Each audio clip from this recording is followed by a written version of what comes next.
kulanti wacan daawadayaal kusoo dhawaada qaybtii saddexaad sheekada cirbadii eelka reebtay. Sheekadan waxaa qoray Cabdullaahi Saalax Axmed, waxaa idinla socodsiinaya anigoo Cabdirasaaq Jirow ah, waxaana ay ku bilaabanaysaa.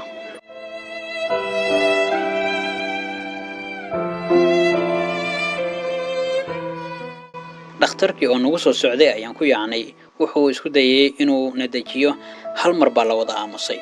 markuu dibnaha furay amar cid bixisay aan la garanayn ayaa loo hoggaansamay oo si toos ah ayaa afkiisa loo daawanayay. wuxuu galay hadal dheer, aad buuna u araartay. intii uu hadlayayba 100 fikradood oo 10 ayaa maskaxdayda u soo baratamayay. wuxuu khudbadiisii dheereed ku soo gunaanaday sidii uu ku soo dhamaaday hadalkii dheeraa ee islaantii ii soo jeedisay geeridii aabahay. samari iimaan adeer ayuu aayar ii yidhi oo hin iyo qaylan isku daray. markaasaa miir iigu dambaysay.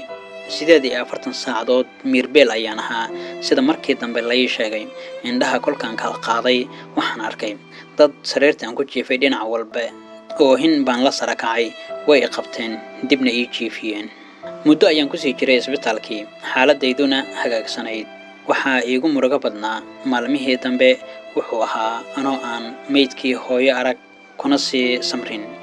waxaasoo dhan oo igu dhacay waxaa i samriyey wuxuu ahaa iimaankayga oo xoogganaa.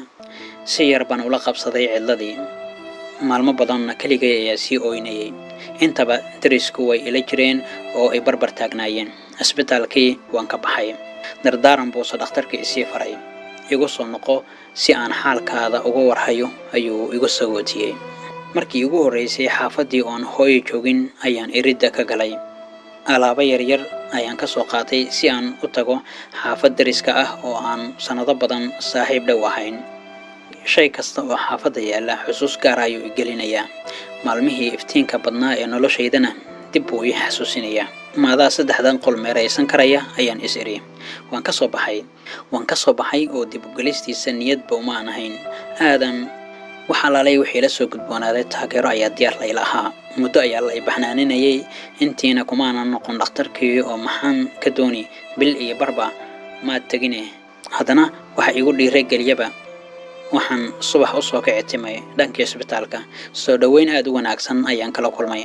dhakhtarkii cabaar wuxuu i waraystaba kadib dhiigayga ayuu cabiray. dhiigna in layga qaado ayuu amray. waxyaabo kale oo aanan garanayna wuu u sheegay inantii dhiiga iga qaadaysay. wuu ii sii sheekeeyey culays badan oo maskaxeed oo ay haystan uu iga fududeeyo. waa isbuuc kale oo aanan shaqo tegin. xaafadaydiina aanan ag marin. sariirta qolka lay dhigay ayaan u heshaday. mar walbana laalaabnaay. xaafadda aan joogo oo dhammina maaweelintayda ayay isku xil saartay. qalbi wanaag iyo naxariis saa'id ahna waa ii muujiyeen. haddana kalinimo ayaan dareemayay in cidla ciirsila gabalku igu dhacay ayay la ahayd.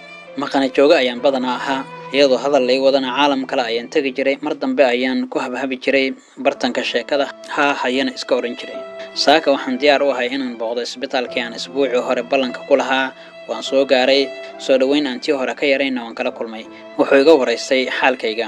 warbixin kooban waan siiyey. dabadeed wuxuu gudagalay inuu iga warramo xaaladayda iyo in liiga baahan yahay inaan sidan wax ka bedelo.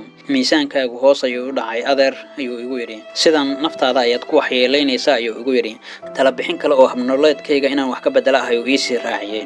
ugu dambaynna wuxuu igu yidhi adeer waxaan kaloo doonayaa inaan kuu sheego xaalad cusub oo caafimaadkaada ku saabsan ee diyaar ma u tahay inaan kula wadaago. haa ayaan cod hoose ku idhi anoo naxsan. araar dheer ayuu ii galay. caafimaadka qofka iyo sida marba xaaladiisa ay ula soo gudboonaato ayuu ku dheeraaday. hadalkiisii isagoo sii wata ayuu yidhi maaha xaalad culus, waa xanuun bulshadu qalad u fahanto. haddii sida uu yahay aad ula dhaqantana waa mid lala noolaan karo. maalintii dhiiggaaga aan tijaabinaynay si aad hooyo uga shubto ayaan dhiiggaaga ka helnay fayruska HIV.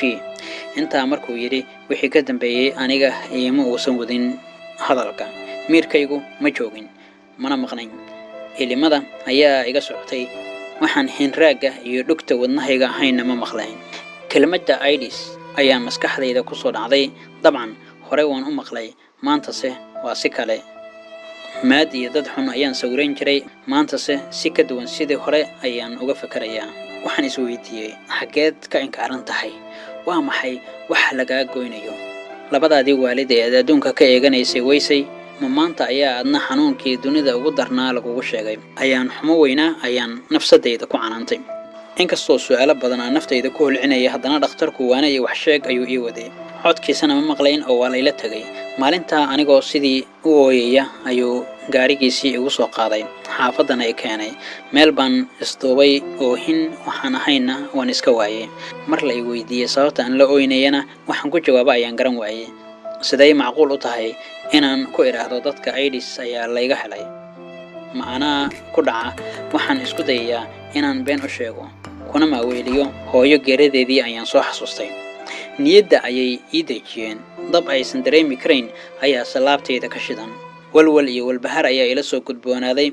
hurdo qof caafimaad qaba ayaa seexda. waa run biyo kama dhibcaan ah. qof jiifo oon laba indhood isku keenin baan ahay. cuntada madaxayga lasoo dhigana way isgaari jirtay. niyad baa wax lagu cunaa, taasina waa wax saxa. habeenku sidii hore waa ka dheer yahay. hurdo aan markiiba heli jiray ayaan baryo ku raadinayaa. maskaxdayda ayaan ka dalbanayaa inay iga xirto bogagga foosha xun ee ay ii soo rogrogayso. anigoo marba dhinac isku rogaya ayaa waagu ii baryaa, maalintuna sidaas ku bilaabataa.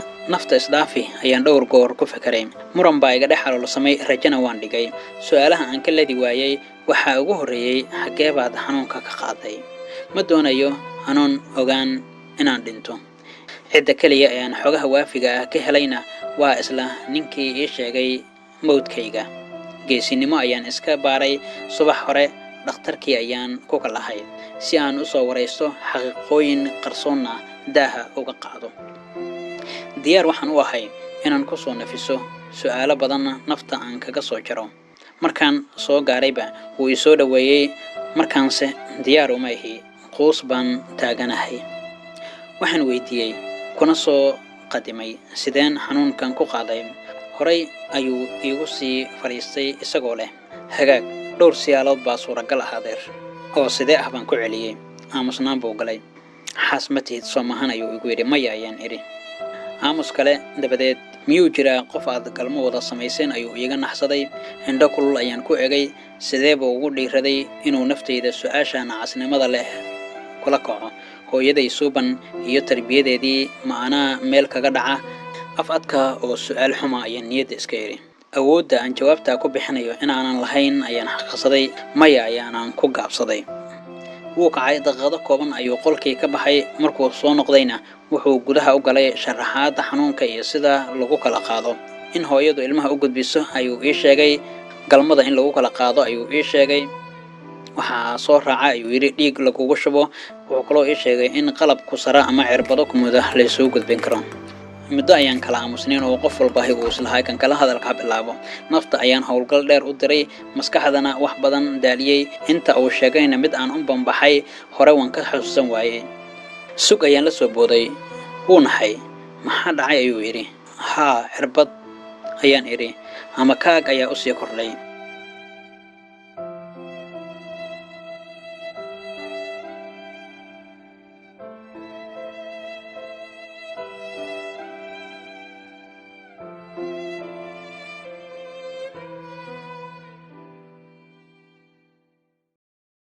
waa nagintaas qaybtii saddexaad sheekadii cirbadii ee ka reebtay. fadlan sad u hesha qaybta afraad kanaalkan rukumo oo subscribe saar. mahadsanidin.